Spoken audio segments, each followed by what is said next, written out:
So much knowledge is not on Reddit, it's not on TechCrunch, it's not on Twitter, it's not on LinkedIn. It's from people like talking from communities, people doing and trying stuff. You have a conversation, you speak to them, and they say, "I've just tried this, I've just tried that, you should try this." People are always willing to, share that information. Starting with zero, turn it to 10. Lose once, learn, then do it again. No suits, no loans, just hustle that grows. We're the bootstrapped heroes.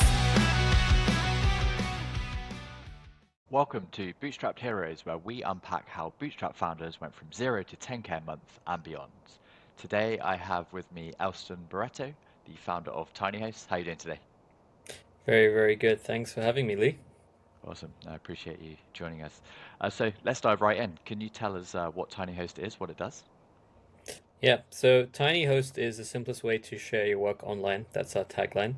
But you can think of it as a better version of Google Drive or Dropbox when you want to share work publicly. So we're a public first kind of platform. And it basically came out of a need, I thought, to make, web hosting more simple. So I was really originally inspired by WeTransfer and the simplicity of that. So you can think of it as the interface, the simplicity of a product like WeTransfer with the power of Dropbox. But we host, 100 different file formats from, actual code, HTML websites to PDFs, to zip files. And so it's a really useful tool just to, get things online and share things publicly, which has been really popular with a lot of users. Very cool. So how long have you been doing that and how well is it doing today? Tiny has been around for 5 years, and it is doing really well. So right now, we've passed over 500,000 in revenue, and continuously growing, and so we're a small team of 5 people right now, and um, we are fully remote and trying to just continue to grow and scale it. So originally it was just me for the first 2 years building the company out, and then after that I had a team, and continue to grow. And we've had over 1.5 million users basically sign up to the platform since it started, which has Wow. been really, really cool to see the traction. And a lot of people sign up every month. So we have like 50, 60,000 people, signing up every single month to use the app, and don't see any signs of slowing down. We're getting people are referring us. We're getting more and more traction, especially in the AI space more recently, and so it's a really cool momentum and kind of snowball at the moment going on. Yeah. Wow, very cool. Very big numbers. Very impressive. Let's go back a little bit. What were you doing before you started this business? So I ended up studying kind of computer science at university. So I mean, back really before that, I was always interested in web and used to kind of make websites for people as fun in my teenage years. And eventually wanted to study computer science. This is pre like Facebook era, so it was a lot less competitive to kind of do. And then I ended up really going down kind of the London corporate finance route, which is usually where people from London universities end up. It's like a kind of a funnel. So I ended up joining kind of the bank, or a large investment bank, and that was where I kind of realized that I couldn't spend my next 20, 30 years of my career just doing this and trying to move a corporate ladder. From the outside it seemed amazing, big brand name, great office, like a great job when you're that young, but I just always felt like this is not life for me, right? Like being in this corporate environment, like literally 8 hours a day, like five out of 7 days a week. And I knew at that point that I needed to kind of explore other options. And that's at that point it was when I kind of tried to figure out like what is another option, and entrepreneurship kind of came about out of like many other things. I also tried to apply to Google and other companies and stuff like that, but yeah, and then I started a few projects during that journey in my 20s, Um, they didn't really, get to where I'd like it to. I built the product. I made all the mistakes that you would make as a kind of early time founder. Um, and from that point, but never kind of, gave up. So I think from the point of where Tiny started succeeding to the point, well, when I started entrepreneurship, it was at least like 8 year journey kind of thing. Yeah, Across multiple products, multiple issues, back and forth in the career in the corporate world. But it was all compounded, right, to a point where I learned a lot of stuff, and I said, "Now, this time when I'm going to do this, I'm not going to make those mistakes. I'm going to do this, this, and this." And the rest was, yeah, the rest is history. And so it basically it was all a learning curve. So, and yeah, then I for ended sure. started Tiny. Do you think if you had come up with the idea for Tiny in your first year of those 7 years before you'd learned all and made all the mistakes, do you think you'd have made it work? Or do you No, think you need to learn the first? Yeah, yeah. it's not the idea. I mean, Yeah, yeah, it's I would have squandered it, right, kind of thing. So yeah, I don't think I would have made it work in the same sense. A lot of it's also timing, right? And so you could have the best idea at the wrong time, and it's yeah, failed. And I think Andreessen talks about it a lot in kind of how he kind of built the cloud before the cloud was a thing and things like that. So a lot of it's there. So there's so many variables in play, um, but there is a intuition you build, the structure, strategy, that you're not taught in school or anywhere. And well, I never studied business, so maybe you could, but even then, like you need to be in the field, right, and get a feel of things before you yeah, really understand like what it is, what you need to build a business. But it's not groundbreaking. It's not rocket science. It's not stuff that's different from like what you learn. Well, it's not more difficult than like, you're studying for a degree or like your school exams or whatever. It's just stuff that you're not exposed to, right? And so yeah, smart enough to get a degree or like study at school, you can run a business if you are interested in it and if you're willing to put the risk and the effort in. Um, but you just need to be in the arena, basically, right? yeah, for sure. Yeah. Yeah, and I think, even if you could learn those things at business school, which some of them maybe you can, it's hard to then have the conviction out in the real world because Yeah, you haven't made that painful mistake and seen, oh no, it really doesn't work that way or it does work that way. So yeah, super yeah, interesting. yeah. So at what point did you let go of the comfort blanket of the salary and go full time? So that was a couple of years into to Tiny. And at that point, it was more for just a personal kind of time in my life where I thought it made sense. And I also kind of had the decision whether to stay on or leave. And I really liked, honestly, my last job is probably one of the last best jobs I had. But at some point, I had to make a decision. And I knew that really that this was like really where I would like to spend the next 5 to 10 years as opposed to moving up the corporate ladder. Um, and that was at the point, obviously, where the idea was validated. There were people paying for it, users coming in. There was revenue. I could kind of, I could live off that revenue. It wasn't a lot for sure. For London anyway, because I live in London. It's a lot for wherever I could have left. So I'd say I had a personal lower risk kind of propensity than other people do. Some people just quit and start a job, start Yeah, a yeah, company. Some people, like, as soon as they make some money, they'll kind of leave. So there's definitely a safe transition, I'd say. Um, but you never really know where it's going to go after that, right? And so, how it's grown after the scale and everything like that has been, yeah, it's been insane. nice, very, very cool. Yeah, I think a lot of people say, it's very hard to make something work if you don't go all in, if you don't burn the bridges. So it's Mm. interesting to hear someone like you that didn't burn the bridges until late and still made it work great. So yeah, that's cool. Yeah, honestly, the one thing I've learned along this journey is that there are so many ways to build a business, and when you're new and you're listening to people and you see idols, whatever, you think that's the gospel, right? Like whatever they say is the way to run the business, and you need to do it that way. You need to go find an investor. You need to be in Silicon Valley. You need to hire like a big tech team. But there are so many different ways to run a business, and everyone everyone has their own opinions, and there are so many ways to be successful, right? Running a business, depending on your, your profile, what you're interested into, your risk propensity.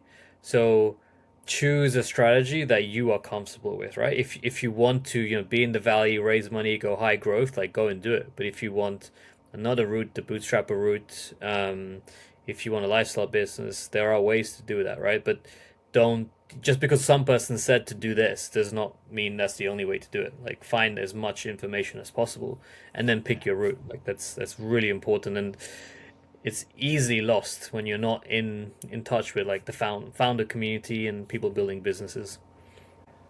Okay, cool. So I'd really like to dive into how you got your first customers, how you got to your first 10K a month. That's my favorite bit, and I think the hardest bit for a lot of people. Do you remember how you got your first 10 customers? Yeah, I remember the first few customers. So the way I did it with Tiny was probably not the way that most people recommended. I did zero market research. I did scratch my own itch, which I think is a very, very valid way. In the sense that I thought it was too complicated to put things online. And the cloud is super powerful, but if you didn't know how to use it, it's pretty much like alien technology. And the technology I built was basically because of like a few jobs I had before, where I set up this kind of technical architecture to allow people to easily do things, easily use AWS basically to put things online. And I said, if I automated this, would it be helpful to people? And so I spent like, a few weeks part time, like set myself a time limit, like 1 month, and then launched it. So the first thing I did is put it on Reddit because I was fed up of like building stuff with no users and traction. And then I got a lot of interesting feedback from that. So I got a lot of people coming back saying, this is cool, but can you make it faster? Or can you add this? And so there was a lot of engagement there, which was super cool. This is like in the days of Reddit, which was, now there's a lot of hype around it, so they're a bit more strict around promotion and stuff. But there are still a lot of places you can kind of promote your app and people give you good feedback. And so it was free. You couldn't do any like the one of the things is that when you went onto the web page, it's like WeTransfer. Like there wasn't anything to scroll. The tool was there. You didn't even have to log in. You just used it as it was. Um, and I think that really helped with people, using it and kind of, and playing around with it. So that was super cool. And then I remember one of the things I did really after I got a lot of feedback is try to build out more features based on what people are telling me. But rather than like just building it and giving it for free, I used the strategy of every time someone told me about a feature that I thought made sense, I basically decided to put it behind a paywall. So I created this paid version and then put stuff behind a paywall. So just like connecting a custom domain or like, you know, originally I said, it's for free for like 7 days, and if you wanted it longer, then you pay. So those kind of things. And then about maybe 5 or 6 months later, I launched it on Product Hunt, when Product Hunt was, yeah, still a thing. And I remember got my first customer there. And there's nothing like, the first you remember, that first dollar you made online. You're like, wow, if someone actually cares to like pay for this and sign up. You're always so anxious before that, right? And then you get a payment, and it's very good validation. Um, I think I got the first few from there and continued to post on Reddit and stuff. And then one of the main things I did with Tiny that I didn't do for other projects is I set myself a goal of like, it was more for a project for me to learn how to do marketing because I had built products before, but I said like, I'm going to learn how to market with this product, but I need a product first. I'm going to spend a month on it, and I'm going to spend the rest of the time trying to learn how to market. Um, and so during that journey, like customers came from a few different places. Like I was posting a few YouTube videos, posting Slack communities, trying SEO, indiehackers.com and all this kind of stuff. Reddit, of course, Product Hunt. So there were a lot of places, and eventually, like a lot of those things ended up trickling down to a few customers. So I think it took me probably about 2 3 months to get like 10 customers on it, um, which is a cool milestone to have. but it's insane. Like now we get 10 in a third of a day basically. So it's Yeah. just insane the level of growth you can compounds. But and yeah, that was really cool. So I was learning a lot about marketing. But then it was still very slow growth, right? And it wasn't until later in the year when I figured out the real marketing channel for us that it really ended up becoming a viable business. And what was that? Which channel was the main one that sort of got you to So 10k a month? yeah, it was SEO basically, and Nice. it took a long time. So it took like over near 6 months to really make work. And it was one of those channels where like one of the probably 5 to 10 channels I tried didn't really know which was going to work. But it was the weirdest thing ever. Like I met a friend from who's now a friend from a community. He said he's been doing SEO. This is what he's been trying out, and I basically said, okay, let me try it out. And I did it and I forgot about it. And about 6 7 months later, I started to see like some real clicks and traffic coming through slowly and slowly. And I was very very confused. Like where is this coming from? And it kept on going higher and higher. And so this is towards the end of towards the end of the year, so nearly a year after launch. Um, and then it never stopped slowing down, right? So I started doubling down on that. Um, and that really ended up being the play that ended up kind of continuing to make it a viable business. And so like what I tell people is that you really want to find your one single channel, distribution channel that makes things work, because that is what will make your business, a real business. Like posting on Reddit, LinkedIn, socials, like it's nice, it'll give you spikes of traffic, people will come and see it, sign up, but it's not sustainable. And so that's your biggest job, as a founder once you've launched is like finding a single channel. And it took me a while. Obviously, I wasn't in a rush. I was playing around with it. It can be done a lot quicker. The game has changed now, but that is like very, very important once you've launched. Like find that Yep. single channel, which will take you to the next level. Yeah, I find that super interesting because I give exactly the same advice.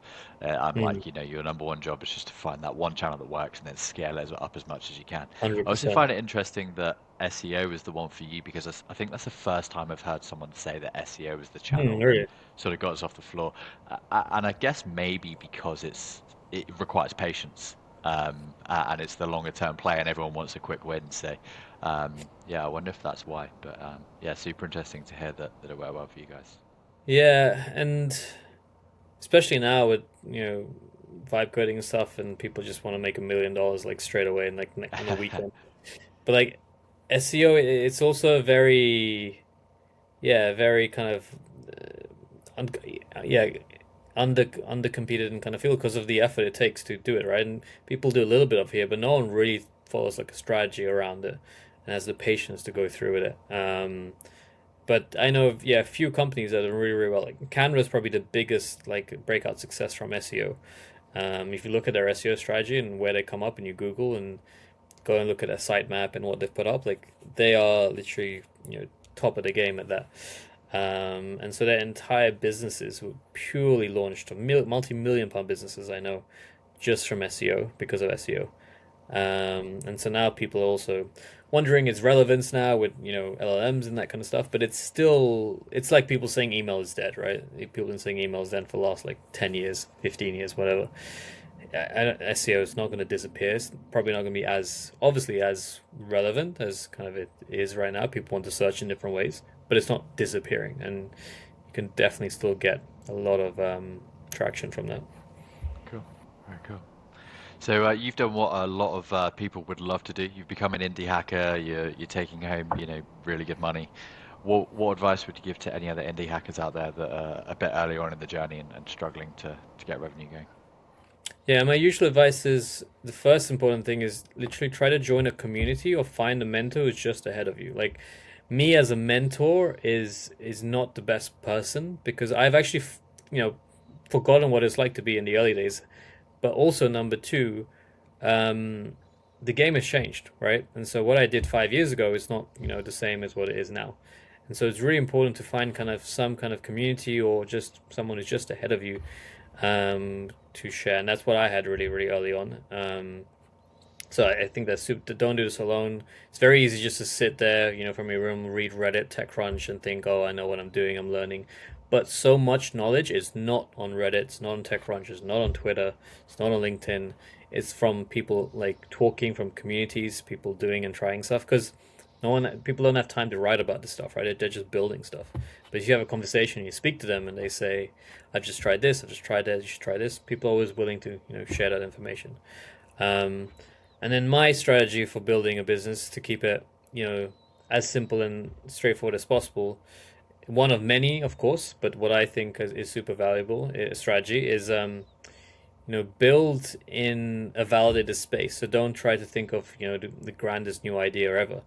Look at existing products or ideas, and try to make a better version of it, right? And so in hindsight, that's what I did, but I didn't go in with that strategy. But I built basically not a web hosting product, which is a product in an industry which has been around for 20, 30 years. It's a multi-billion pound industry. There are huge companies in it, but I've still managed to get in and form like a very good foundation. And it's because even though you think these businesses, these industries or whatever are done, there's always customers in the cracks that are not quite, happy about certain things or want to support smaller businesses, and there's always opportunity. But the number one thing about that is that it's validated, and that's the biggest killer of like I think any startup is the lack of validation, right? Is that you have no idea that it's going to work. You think it's going to work, but if you're building in an industry, like if you're building another CRM platform, right, or um, whatever it is, like people pay for that stuff. You know it, right? You just got to figure out how do you market it and get your name out there, right? And shout loud enough,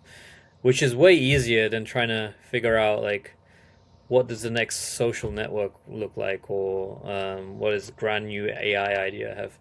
And right now, like there's a lot of strategies and products you can do by just making it AI first, right? So you could be a CRM with AI first, but you're still relying on an existing proven model, right? That makes sense. And so don't make your job harder than it is. Like choose a validated space, a validated product, and make it better. Like make it more modern, make it for mobile, make it for Europe, wherever. Like there are always opportunities in that. And that's a really easy way to make yourself, yeah, successful.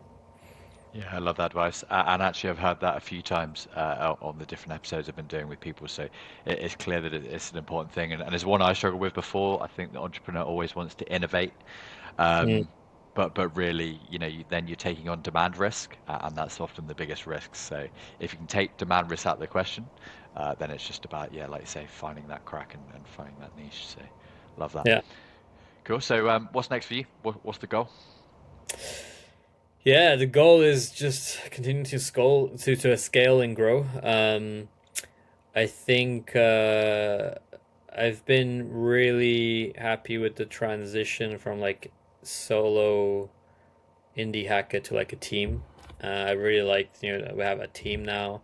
I've friends working with me, and so right now it's just to figure out like how do we get more attention on Tiny. It's a tool that's pretty well known in the indie world and on Twitter, but outside of that we're still not known. And so this 2026 for us is just about like brand development, so making sure that more people are aware of like Tiny exists. um and then it's also about trying to enhance the product. We're adding our first AI features in it, um, and just figuring out like where we can take it next. So I'm not the typical indie hacker. I don't know. I think most indie hackers really like to once they create some kind of tech product at 10k MRR, they'll go and create another product, and Peter Level is one of the biggest ones. But for me, I always think like the power of compounding is way better than kind of anything else. So like we've doubled basically every single year without fail, and it's getting bigger and bigger, right? So you can see how that kind of scales, and it's because just been super focused, right? And so yeah, someday I'd be interested in selling the company, try and do something completely different, but I think right now, for me, it's always been like enjoying the journey, enjoying meeting people, and building the company and continue to grow until I'm not having, fun anymore. At a certain point, if a company continues to grow, it has to become more corporate. You probably have to hire more people. You have to do like different types of sales, and there's certain things that don't attract me, and I've seen other companies grow into that, and not been a great experience for those founders. And so me, it's always been continue to grow until I'm not having fun anymore and enjoying it, and then yeah, hopefully be able to hand it over to someone else who can take it to the next level. But right now, it's in a really interesting, just kind of momentum and a kind of a snowball effect. Yeah, exciting times. Cool. And if people want to follow your journey, where can they find you? Yep, you can find me on Twitter. That's probably the best. So underscore Baretto. And then I'm also LinkedIn. I can share my LinkedIn link as well.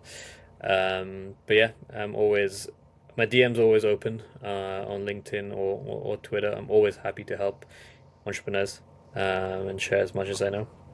Amazing. Thank you. We'll put some links in the show notes. Cool. Thank you so much. It's been yeah, really interesting, and I really appreciate you coming on. Thanks for having me, Lee. Cheers, Austin. Chat soon. Bye.